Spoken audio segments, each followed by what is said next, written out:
Peter's asked me to say just a few words of introduction. I particularly want to say welcome to you all to SouthBank Centre and welcome to this weekend, New Music 20 by 12.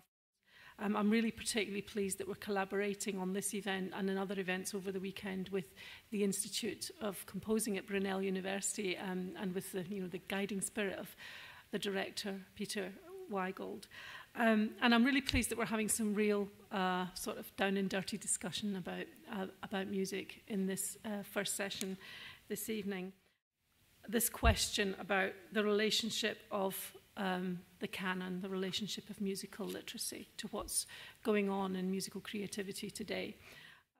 I spent the first 10 years of a professional life working with the London Sinfonietta in education, early days of that education programme with Peter and other composers.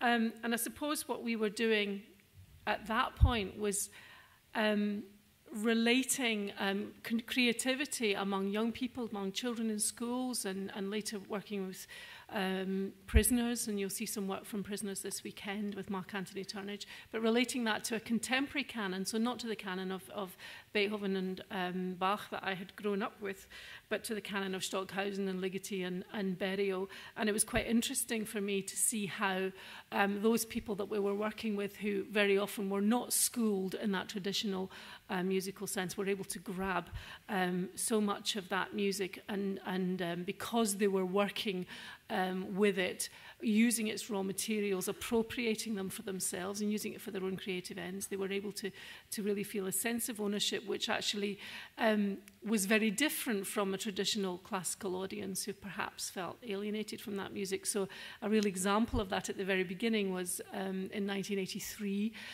in the SouthBank Centre, when we had a festival with the London Sinfonietta of the music of Ravel and the music of Varese. And of course, Varese at that time was not a contemporary composer. He had been dead for 18 years.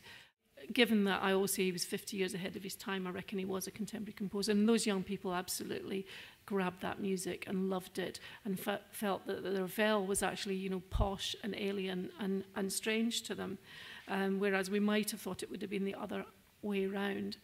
I myself have no truck with the idea that we should let people have free expression unrelated to the kind of windows that can be opened when teachers or people who know things that you don't know tell you about things that you don't know. So, all of us here, I would imagine, are here because people opened windows to us at some point in our lives, showed us things that we didn't already know, and allowed us to wonder at them and be inspired by them.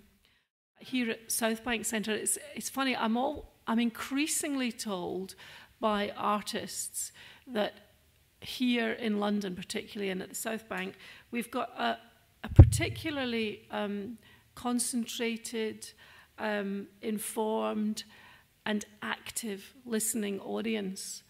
People always comment on that, composers, conductors, performers. The last person to tell me that, grabbing my hand and looking into my eyes, was Pierre Boulez, so I did listen when he said that. But what does that idea mean, that idea of an active audience? In the middle of the 19th century, when public concerts were invented, they were invented by societies such as the Royal Philharmonic Society here in London, the Royal Liverpool Philharmonic Society, which was one of the very earliest ones.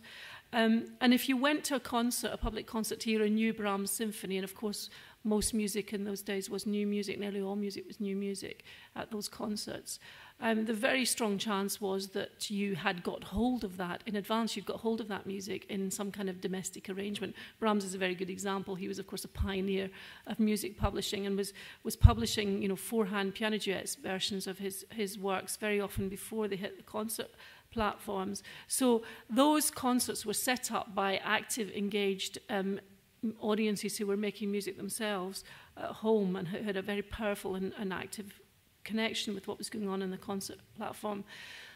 Already in by the 1930s, Adorno was saying that all of this had been destroyed by the radio and the gramophone, the chance that the audience would be able to read music or play an instrument or read a score. But I'd argue, of course, that technology could be a force for the good in creating that active and engaged audience. I'm sure many of you have had this experience, but I have 2 brother-in-laws, neither of whom has any training whatsoever in music. But every time we go, they give us a CD of their latest compositions because they're making this music in their bedroom. And I suppose in my fanciful moments, I think that there is an active, engaged, and the same kind of audience for contemporary music, which Brahms might have had, because people who are actually making music in their own homes, a new kind of literacy, perhaps. Thank you very much.